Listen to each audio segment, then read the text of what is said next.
Breaking news చూస్తున్నాం. TTD మాజీ chairman YV Subbareddy CID విచారణ అయితే ముగిసింది. ఇక పరకామణి చోరీకి సంబంధించి సిఐడి అధికారులు ఆయన్ని ప్రశ్నించారు. అయితే సానుకూలంగా స్పందించినట్టుగా కూడా వైవి సుబ్బారెడ్డి వెల్లడించారు. మీడియా ముందు ఆయన మాట్లాడారు. సో సిఐడి అధికారులు అడిగిన ప్రశ్నలకు సానుకూలంగా సమాధానం చెప్పినట్టుగా ఆయన వెల్లడించారు. పరకామణి కేసులో వైవి సుబ్బారెడ్డిని సిఐడి ప్రశ్నించింది. ఆయన స్టేట్మెంట్ ను అధికారులు రికార్డ్ చేశారు. టీటీడీ మాజీ చైర్మన్ ను అడిషనల్ డీజీ రవిశంకర్ అయ్యర్ ను కూడా విచారించారు. పరకామణి కేసులో సిఐడి విచారణకు మాజీ టీటీడీ చైర్మన్ వైవి సుబ్బారెడ్డి హాజరయ్యారు. విజయవాడలోని సిఐడి కార్యాలయానికి ఆయన ఉదయం చేరుకున్నారు. అక్కడ అడిషనల్ డీజీ రవిశంకర్ అయ్యర్ ను కూడా అధికారులు విచారించారు. 2 గంటల పాటు ఈ విచారణ సాగిందని వైవి వెల్లడించారు. ఇక రికార్డును కూడా అధికారులు ఆయన స్టేట్మెంట్ ని కూడా అధికారులు రికార్డ్ అయితే చేశారు.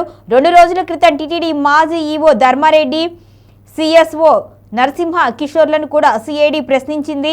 తిరుపతి జిల్లా ఎస్పీ కార్యాలయం నుంచి కేసు డాక్యుమెంట్లను సిఐడి కార్యాలయానికి అధికారులు తెప్పించుకున్నారు.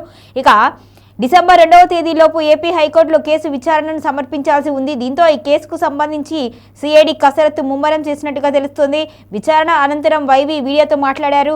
పరకామణి విషయంలో తనను సిఐడి ప్రశ్నించింది అని అడిగిన ప్రశ్నలకు సమాధానం చెప్పినట్టుగా వెల్లడించారు. తన హయాంలో దొంగతనం జరిగింది అని అడిగారు అని ఆయన వెల్లడించారు. అయితే తన పీరియడ్ అయిన తర్వాత బయటపడింది అని ఆయన వెల్లడించినట్టుగా తెలుస్తోంది. ఆ రోజు ఈ విషయం ఎవరు దాచారో నాకు తెలియదు అని ఆయన చెప్పుకొచ్చారు. ఈ విచారణను రాజకీయ కోణంలో చూడవద్దు అని విజ్ఞప్తి చేసినట్టుగా వైవి వెల్లడించారు. ఇక టీటీడీ లడ్డు పరకామణి విషయంలో దోషులుగా చూడవద్దు అని అన్నారు. నిష్పక్షపాతంగా విచారణ చేసి దోషులను శిక్షించాలి అని కోరారు.